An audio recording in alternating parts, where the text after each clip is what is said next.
Leap out, they spread wings, inviting all to join the dance. Flaunt your beauty and brighten the corner where you are. Uninhibited, new growth springs forth. It thrusts limbs into the soil, producing young upshoots. Nervous gardeners try to control their exuberance. They clip and cut their boundless growth, making ugly mounds and shaved hedges. Freedom-loving, they resist control, expanding in abundance.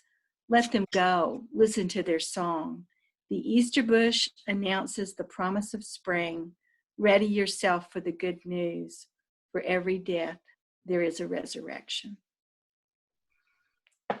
Thank you, Sandy. Next, we have Tom Hansel reading Bradford Pearce. So the title is Bradford Pearce, A Lament. Presumptuous newcomer, bursting forth in white profusion, advertised as Chanticleer, proclaiming spring's arrival. False harbinger of spring, you announce its warmth too early, encouraging the apples to blossom too soon. You are a flamboyant scene stealer, upstaging the shy sarvice tree, quietly calling forth the hidden arbutus. But you are a magical sight, growing upward as a perfect pyramid, producing an autumn blaze of purple, orange, and red. Pretty, seductive deceiver, you provide showy, fast drive-through beauty for instant gratification. You are a decorative militia, marching down the median of polluted highways, drinking the carbon dioxide soup. An invasive carpetbagger, pushing out the natives, you replace sturdy oaks, tall poplars, and maples decorating the mountaintops and creeksides. Guarding the gated communities, lining driveways to million-dollar fortresses, protecting stages for sunset viewings. You come in drag as back-combed, silver-haired matrons, but you are the landscape goats of the greedy developers, serving rich refugees from urban sprawl. But you get your comeuppance. You stink to high heaven. A sickly sweet smell foretelling early death. With weak limbs and fragile crotches, you break to wind and snow, bearing bitter fruit and deformed thorny saplings. I'm not fooled by your clever pronouncement. I will wait for oak leaves the size of squirrel ears before planting my garden, and watch my fruitful pear tree, limbs heaving with a heavy load of fruit, and prepare the jars for pear preserves.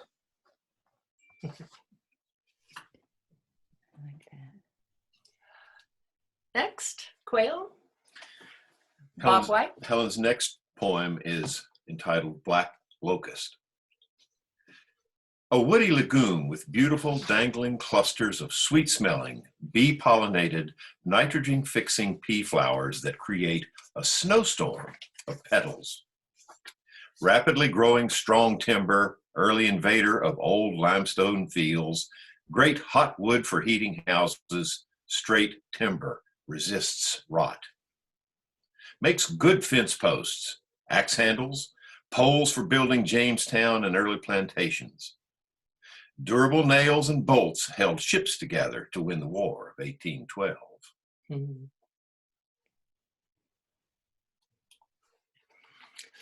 Next is daylilies. Hardy and rugged clumps of funnel-like yellow and orange blossoms open in the morning for one day of beauty. They give freely of self, hybridizing into many colors. Refugees from Eurasia, China, Korea, Japan, their edible pods in hot and sour soup and Buddha's delight. Survivors, they grow up as if wild in old fields and abandoned gardens. Wanderers, they parade in family groups along roadsides, in ditches seeking another home place. Who will save the home place? Who will save the daylilies? Next, we have Sandy. Read. Queen Anne's Lace. This poem has a head note. Peter Higgs, particle scientist, won the Nobel Prize for his theory of a universal primary cell, or boson. In CERN, Switzerland, in an enormous hadron collider which separates cells, a group of scientists were successful in revealing the Higgs boson, called by some the God particle. The image of the boson shows a round disk with interconnecting streams of energy that look very much like the image of the wild carrot, Queen Anne's lace. As scientists pounded cells to find the primary cell of life, the God particle, Jimmy the Potter pressed Queen Anne's lace into clay, producing an image of the web of life, showing the interdependence, the connections of all living things, the God particle. Before Higgs boson, Queen Anne's lace had been telling us we are part of the global community. The wild carrot blooms from July to fall, its lacy, flat-topped clusters facing the sky, showing us this interdependence. The connections of all living things. They curl into birds' nests and become tumbleweeds to spread seeds and populate a new generation to restore the wastelands. Queen Anne's lace becomes nature's hadron collision every 2 years. Called by many a noxious weed, a pest plant, it came to America in Victorian gardens, at home in nearby fields with milkweed, pokeweed, red clover, and Joe Pye weed. Some believe it was named for St. Anne, the patron saint of lace makers, who stuck her finger with a needle, which drop of blood made red spots at the center of the flower. Others say it was named for Queen Anne of Great Britain, daughter of James I, who married Prince George of Denmark. Queen Anne made and wore lace collars, encouraged women to produce lace as delicate as the flower. Today, gazing upward, restoring wastelands, Queen Anne's lace fills up the dry fields, poor soil, ditches. A beneficial weed, it shelters other plants and provides a host for the black swallowtail butterfly. Facing the sky, Queen Anne's lace tells us why we are here. We are part of creation, interconnected to all living things.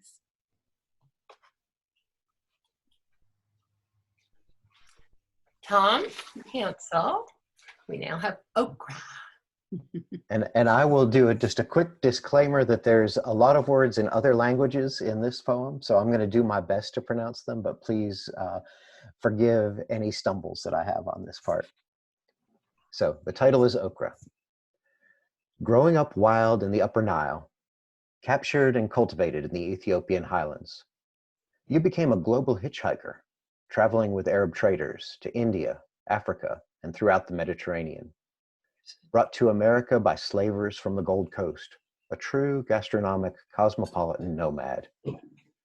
A member of the mallow family, related to the hibiscus and the cotton plant, with wide open white and pink center blossoms in the dry summer vegetable gardens, and fruit finger-like, curved, ribbed green pods with edible seeds. You survived droughts and prospered in warm and hot climes, fused into many different cultures and developed many uses. Your names are many. Nkrumah, Achingombo, Ngombo, Gumbo, Bamaya, Bamaya, Bamya, Vendikai, Abelmocious, Esaluntas, Quilabu, Quingombo. You made yourself at home in the kitchens of many cultures, as Bame in the Middle East, with garlic and tomatoes and olive oil, with cumin and onions as sabzi in India, and in Angola as ochingbo, and with seafood in Louisiana as gumbo, and a soup called callaloo in the Caribbean. The British serve it as ladyfingers. You have a unique, exotic, delicate flavor, which attracts loyal fans. But there are equally strong detractors who shun it as gummy, slimy, mucilaginous, a trait used to advantage to thicken sauces and stews and to successfully market tomato sauce as ketchup. Those okra eaters who shun boiled and steamed pods and only eat the crispy fried slices miss the sensuous experience of small steamed pods, lightly buttered and eaten by fingertips. The pod slides smoothly down their throats, an erotic experience. Fried okra that is crispy and has a nutty flavor is good, but it lacks the smooth feel and delicate flavor of the steamed pods. In Irmo, South Carolina, they have an okra strut, build statues, and fans parade and dance and sing ballads to the okra. Nights of okra, fans widely dispersed, meet annually to celebrate this cosmopolitan gastronomic nomad. They serve okra steamed, fried, frittered, souffled, added to soups, stews, and salads. Pickled okra in a martini produces an okratini. Roy Blunt Jr. wrote a song to okra, celebrating this quality. Okra's green, goes down with ease, forget cuisine, say okra please. You can have your strip poker, give me a nice girl and a dish of okra. You teach us how to assimilate, accommodate, fuse into another culture, but maintain a unique character. Next, we have Bob White, Quail, reading Rose of Sharon. After Tom's and Helen's okra, we'll take a different tack with a short introduction. Song of Solomon calls crocus, a lily, or a tulip, the Rose of Sharon. Poet Robert Herrick uses the name Rose of Sharon for the infant Christ. Today we name Hibiscus syricus Rose of Sharon. Helen's poem. In late summer, it grows in big bushes with cup-shaped flowers that open daily, and then the petals fold into a protective shawl and fall to earth, welcoming autumn, the last bloom of summer. The national flower of Korea, it can survive dry and dusty weather. So Steinbeck names the surviving sister in the Grapes of Wrath, Rose of Sharon. It is also the name of a service for young pregnant and parenting girls in Canada. It is in the songs of Joan Baez, Grateful Dead, Bob Dylan, and many others. Rose of Sharon celebrates survival. With a big bloom before dying, it survives adverse conditions. Goodbye to hot summer and welcome to autumn. Rose of Sharon symbolizes redemption, a lily picked, thrown away, and then rescued, and Jesus Christ.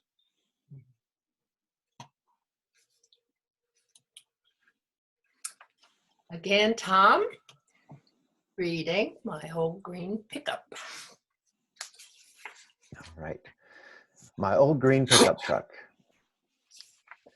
My old green pickup truck, half strangled with honeysuckle, sinking gradually into the red mud. Once I could pass everything going up Coburn Mountain, play like a World War I ambulance, dodging the potholes, and come back down like a race car at Monte Carlo. I hauled many a load of hay, stacked high and swaying, and chicken shit for the corn, beans, and okra. I brought down firewood left from the clear-cut hills of Jefferson National Forest, and yellow poplar that glows from the walls of the Mod A-frame on Chestnut Ridge. My radio played many a Dolly Parton song as I lay out on the hillside at Ralph Stanley's first festival on Sandy Ridge. I crossed the country and heard coyotes squall all night from western roadside camps, and seabirds cry on the Outer Banks.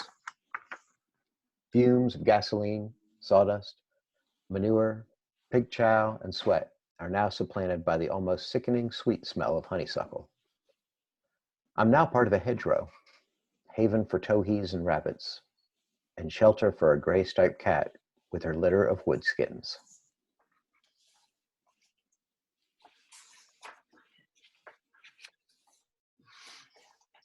Okay, let's see. Thank you, Tom. Sandy Ballard.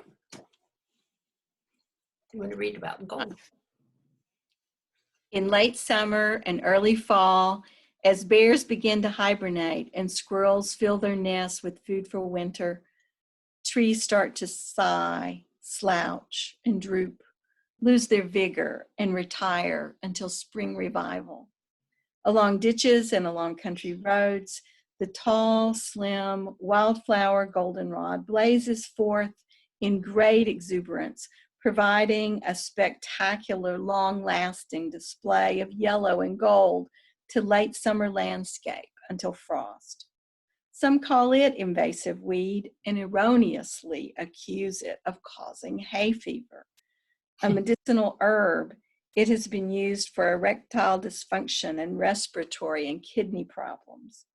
Mixed with chamomile, lavender, lemon, and roses, a relief for sore throat and toothache.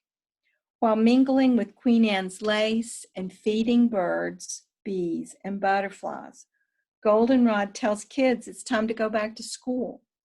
It flashes light in the meadows and fields, exhibiting a last spark of vitality, proclaiming a time to be exuberant. There is still life before winter closes in. It brings a lesson for us as we age and lose our vigor. We need to spark up and blossom forth.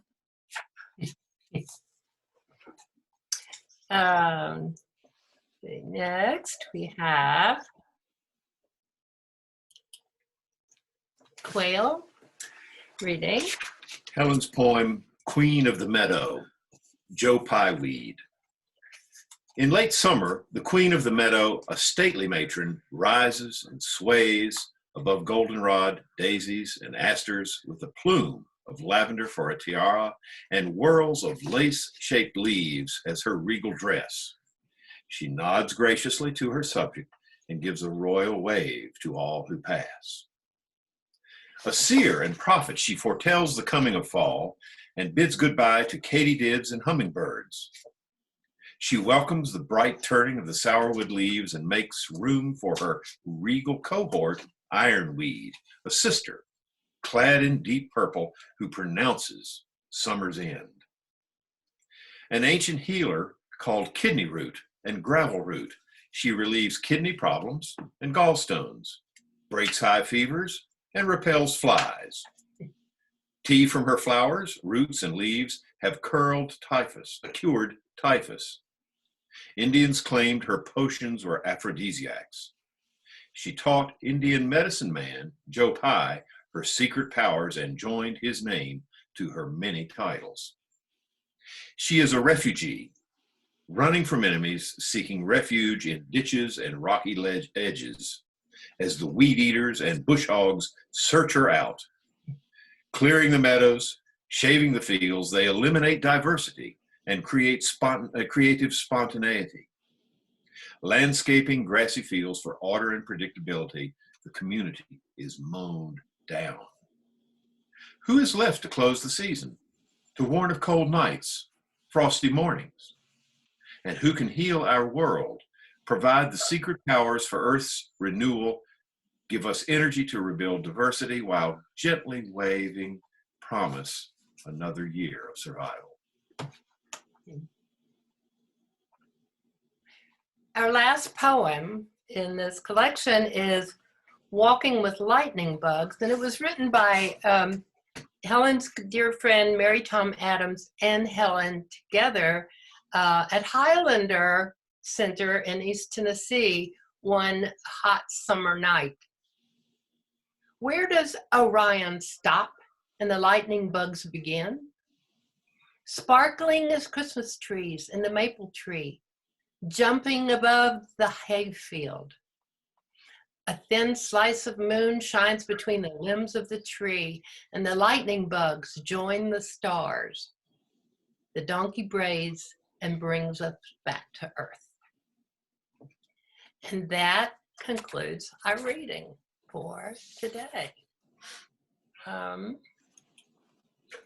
And I'm glad to see all of you and that you have come.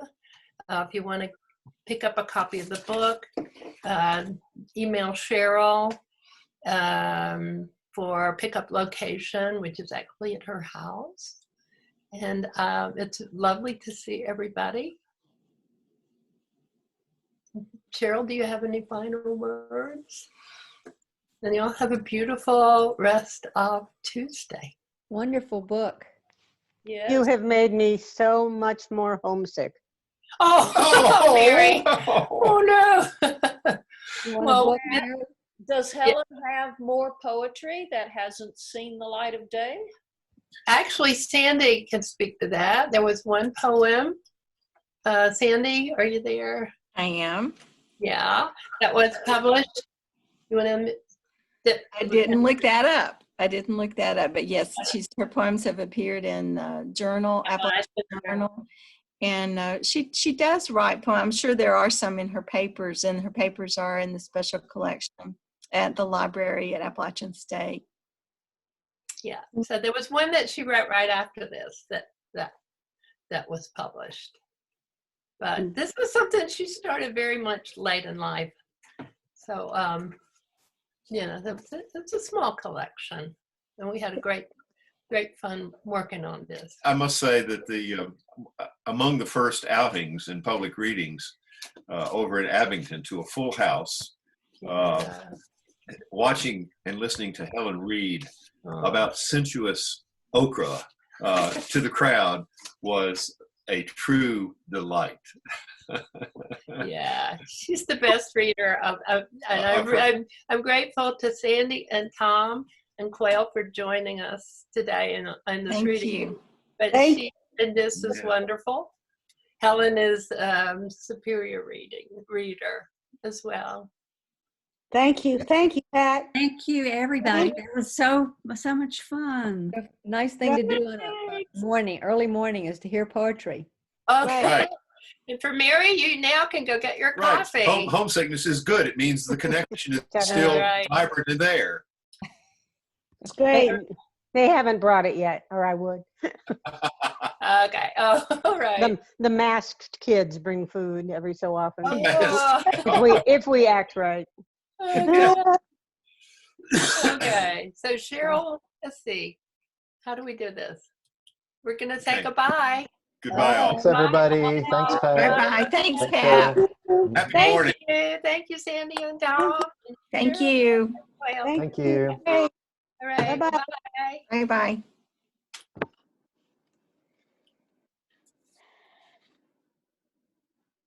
Bye-bye. Leave the meeting.